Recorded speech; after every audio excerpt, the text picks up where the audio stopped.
Bonjour à tous. La dermatose ondulaire contagieuse a frappé notre département le 29 juin et depuis cette date, la Chambre d'agriculture a été en lien avec les éleveurs pour les accompagner à chacune des étapes malheureusement de la maladie qui a frappé leur troupeau. Déjà on était là au moment de l'annonce pour les accompagner à ce moment-là qui est un moment compliqué pour tous les éleveurs à qui on annonce qu'ils vont abattre une partie de leur cheptel. Et puis même au moment de l'abattage, pour les éleveurs qui le souhaitaient, on était présent à leur côté pour les aider à passer ce moment. Et enfin, sur la suite, on a été le guichet unique pour ces éleveurs, pour tous ceux qui l'ont voulu. On a pu répondre à leurs questions, les accompagner dans les démarches qu'ils avaient à faire, et que ce soit auprès de n'importe quel organisme, que ce soit l'État, les banques ou tout autre organisme avec lesquels ils avaient besoin de communiquer et de travailler. Donc on a été présent à leur côté. On est le guichet unique par qui ils peuvent passer, et c'est nous qui nous engageons à aller leur trouver les solutions.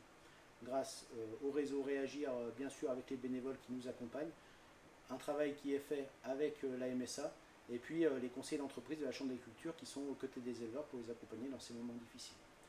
En parallèle de ça, la Chambre d'agriculture a monté le dossier d'indemnisation pour les éleveurs, pour la négociation collective qu'il y a fait à faire autour de ça, pour qu'ils puissent avoir les moyens demain de pouvoir repartir, de reconstruire leur troupeau et de recommencer leur activité agricole. Et puis nous avons aussi eu un rôle de coordonnateur avec l'ensemble des structures agricoles de l'élevage et des produits pour proposer un accompagnement collectif au repeuplement des troupeaux. La réunion a eu lieu mardi, on avait invité tous les éleveurs qui avaient abattu, ils étaient en grande majorité présents, voire quasiment tous présents, et ils ont pu voir aussi l'ensemble de la générosité et de l'engouement des départements autour de nous qui nous ont dit et assuré qu'ils trouveraient les vaches pour repeupler les troupeaux.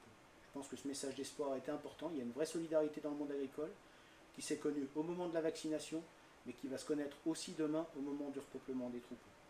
Voilà, on n'avait pas fait le choix de communiquer jusqu'à maintenant, parce que pour nous, ce qui était le plus important, c'est d'accompagner les éleveurs dans ces moments difficiles.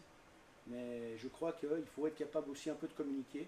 Nous avons déjà fait une première vidéo avec un épidémiologiste, nous en avons une deuxième en préparation qui va sortir dans les jours qui arrivent, pour que vous soyez aussi éclairés, que vous sachiez exactement ce qui se passe, qu'est-ce que c'est la maladie, comment elle se propage, et pourquoi ces mesures sanitaires ont été proposées par l'État et mises en œuvre par l'État sur notre département.